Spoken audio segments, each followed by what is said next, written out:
ela mantém os direitos políticos, Josias? Como é que você viu essa decisão da Carla Zambelli? Qual foi o objetivo disso? Não, ela não mantém direitos políticos, né? Isso já está sacramentado. Ao condená-la a 10 anos de cadeia, o Supremo decretou a inelegibilidade dela e, segundo a lei da ficha limpa, ela vai ficar 18 anos fora, banida das urnas. Os 10 anos da condenação e, encerrada a condenação, 8 anos de inelegibilidade.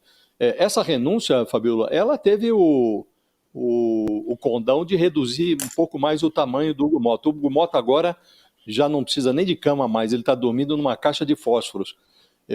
Quando a Carla Zambelli renuncia, ela está praticando uma ficção legislativa, jurídica, porque ela já não tinha mandato. O mandato dela já tinha sido cassado pelo Supremo.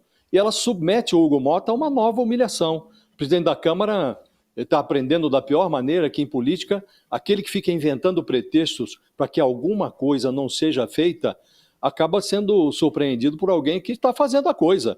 Então, o Hugo Mota ignorou a realidade quando se absteve de editar um ato administrativo da mesa da Câmara que formalizaria o expurgo da Carla Zambelli, que já foi condenada a 10 anos de cadeia. Em compensação, a realidade também parou de levar o Hugo Mota em conta. Desde que ele ficou protelando, empurrando isso com a barriga, ele virou um hipotético chefe da Câmara e não para de encolher. Na quinta-feira, depois de anular a votação, em que os deputados salvaram o mandato ficcional da Zambelli, ela já não tinha mandato, o Alexandre Moraes, depois a decisão foi avalizada pela primeira turma, o Alexandre de Moraes e os colegas ali da primeira turma diminuíram a autoridade do Hugo Mota, intimaram o presidente da Câmara a providenciar em 48 horas a convocação do suplente. Aí no domingo, o Hugo Mota ainda estava buscando, reunido com a assessoria jurídica, explicações críveis para justificar a sua inacreditável omissão. E aí, simultaneamente, ele estava costurando nos bastidores a renúncia da Carla Zambelli. Depois que foi consumada essa pantomima toda, ele divulga uma nota muito constrangedora, em que anota que, em decorrência da renúncia, ele então determina a convocação do suplente, que é um deputado aí, que já esteve também no lugar do Derrite, do Guilherme Derrite, quando o Derrite era secretário de Segurança em São Paulo. É um suplente, primeiro suplente, chama-se Adilson Barroso, é 6 por meia dúzia. É uma Carla Zambelli de calças, esse Adilson Barroso. Talvez não saia armado pelas ruas de São Paulo perseguindo um eleitor, um militante de ideologia diferente, mas é bolsonarista como a Carla Zambelli, é 6 por meia dúzia. E aí o Hugo Mota foi compelido a fazer por pressão o que ele deixou de fazer por obrigação. Então,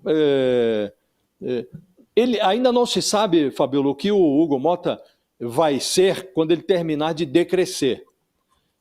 Ele está demorando agora a podar os ramos do Alexandre Ramagem, que já está condenado também a 16 anos de cadeia. Já devia ter editado o ato de formalização da cassação do Ramagem, mas ele adia também essa decisão.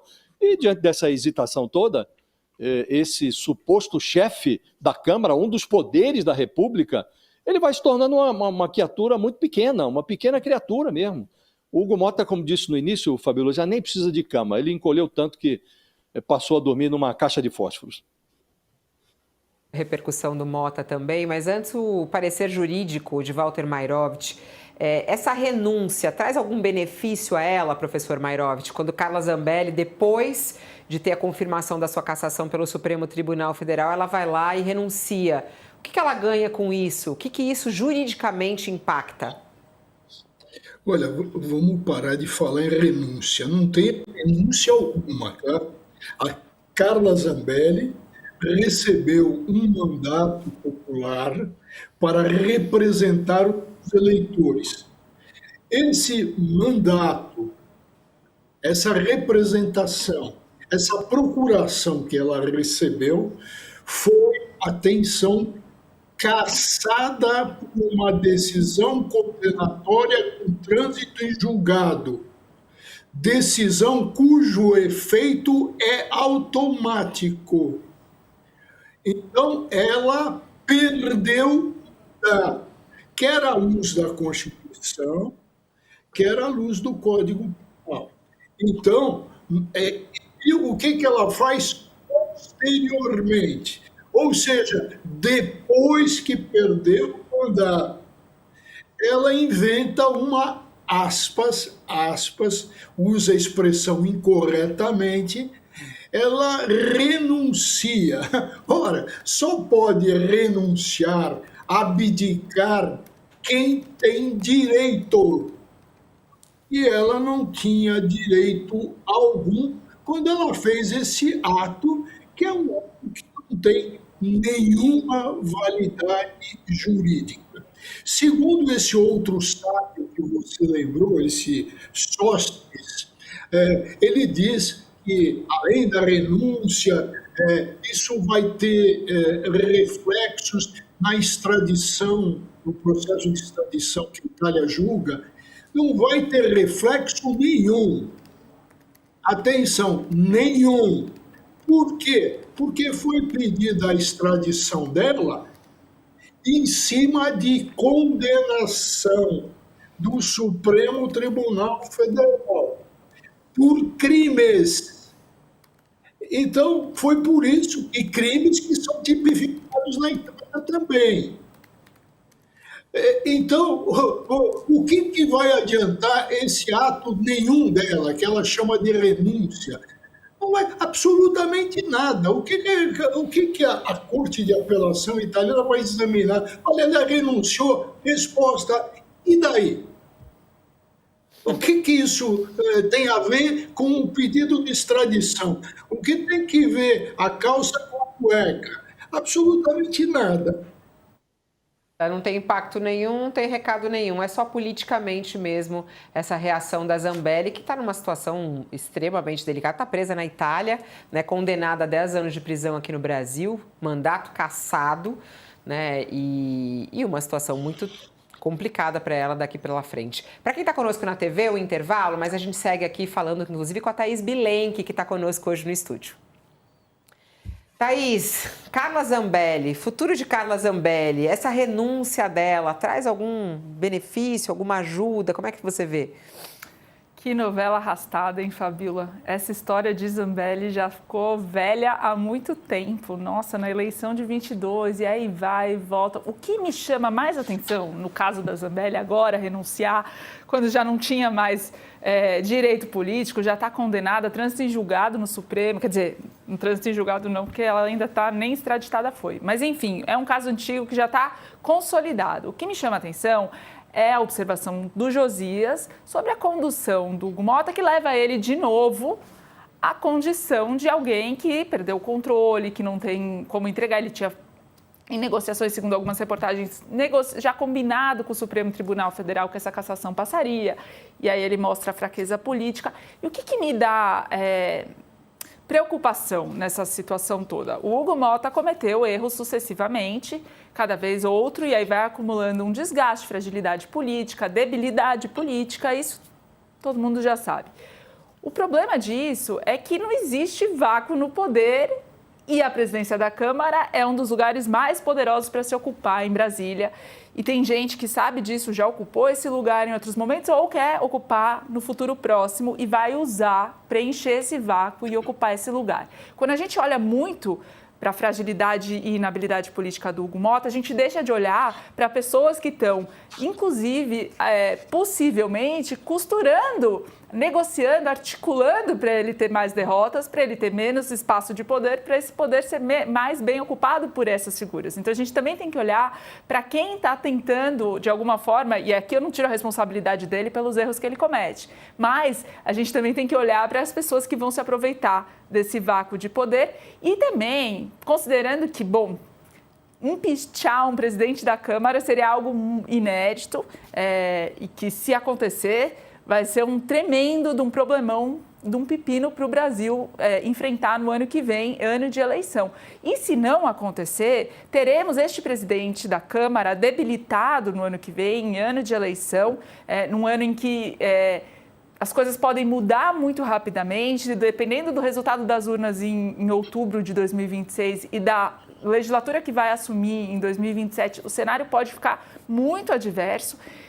Portanto, explorar a debilidade política do Hugo Mota passou a ser projeto político de muita gente em Brasília. E eu acho que as atenções têm que se voltar a isso a partir de agora, porque que ele se tornou um presidente muito, muito, muito frágil, isso já é um dado da realidade. Bom, a gente está voltando para quem estava conosco na TV, estamos já volta.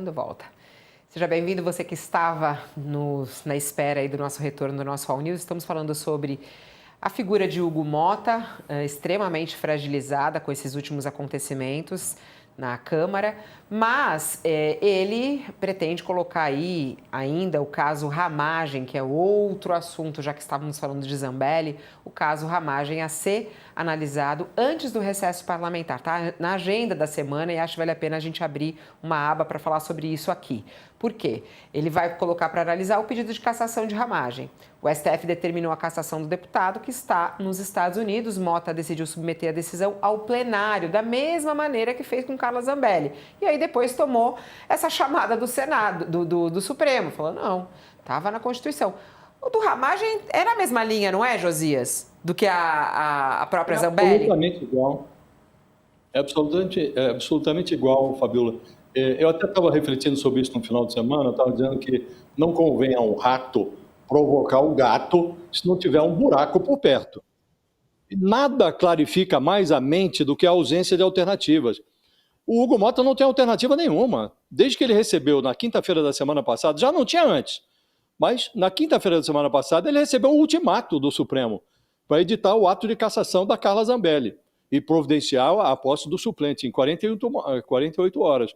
E o caso do Ramagem é a mesma coisa, não há no palco nenhum enigma shakespeariano a ser decifrado, nada parecido com ser ou não ser de Hamlet, nada disso. Ao contrário, Hugo Mota está diante de um antidilema.